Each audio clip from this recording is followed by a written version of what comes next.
أهلا بيك في أول فيديو من ال9 فيديوهات الباقيين في الكورس، وأول فيديو من المستوى الأول. وبفكرك إن كل الفيديوهات مبنية على بعضها، فيستحسن جدا إنك تشوف الفيديوهات بالترتيب، وهتلاقيهم كلهم مترتبين في القناة في قائمة كورس كفاية قلق.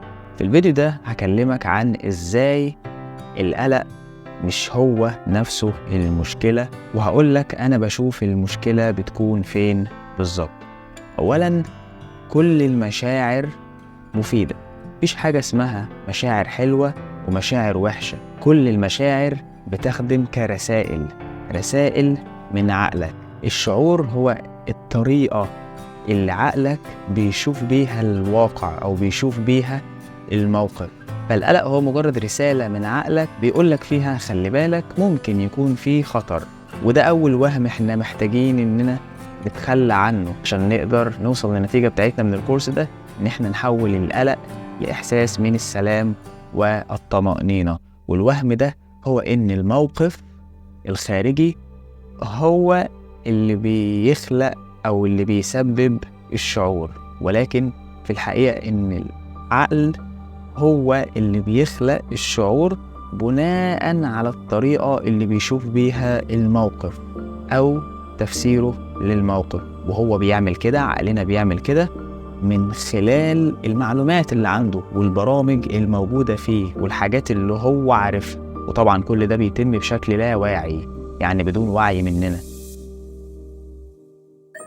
طيب ايه اللي بيحصل بقى بالظبط لما نعتقد ان المشاعر اللي جوانا دي مش مجرد رسائل، لا ده دي الحقيقة؟ اللي بيحصل ساعتها ان احنا كده بندي الشعور اللي جوانا الاذن ان هو يسيطر على عقلنا. وفي كلامنا النهاردة عن القلق بالنسبة لنا كده خلاص جيم اوفر. طالما القلق اللي جواك او الشعور اللي جواك سيطر على عقلك، خلاص كده الدايرة اتقفلت، وتبدأ الافكار تغذي المشاعر والمشاعر تغذي الافكار وهكذا.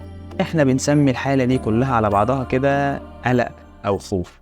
وهنا القلق بيتحول بعد ما كان مجرد رسالة عقلك بيقولك خلي بالك ممكن، حسب اللي انا شايفه ممكن يكون في خطر، تحول الى في فعلا خطر.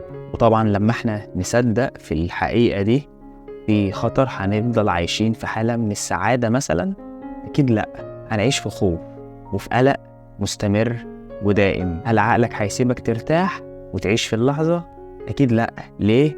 لأن في خطر، ده اللي مسيطر على عقلك. المشاعر اللي جواك هي اللي مسيطرة على عقلك وتفكيرك. فبالتالي في الفيديو ده عايزين نأسس مع بعض 3 نقط مهمة ونفهمهم كويس. النقطة الأولى هي إن مشاعرنا هي مجرد رسائل، مش هي الحقيقة.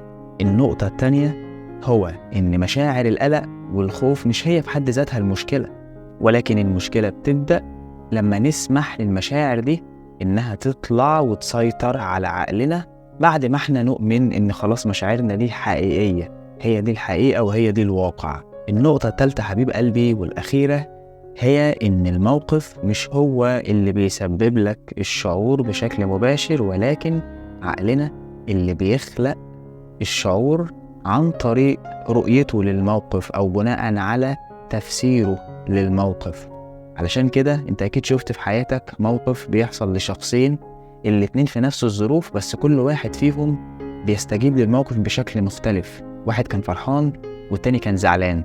لو فاكر اكتب لي في الكومنت. بشكرك جدا على مشاهدتك وانك مشاركني في الكورس ده. ولو انت شايف انه ممكن يكون فيه حاجة مفيدة لحد حاسس بقلق بشكل مستمر، منساش تعمل لايك، تشارك الفيديو ده مع اي حد تعرفه، وما تنساش انك تشترك في القناة وتفعل الجرس عشان ما يفوتكش الفيديوهات الباقية في الكورس. وفي الفيديو اللي جاي هكلمك عن متى واين وكيف بدأ القلق. اشوفك هناك. سلام.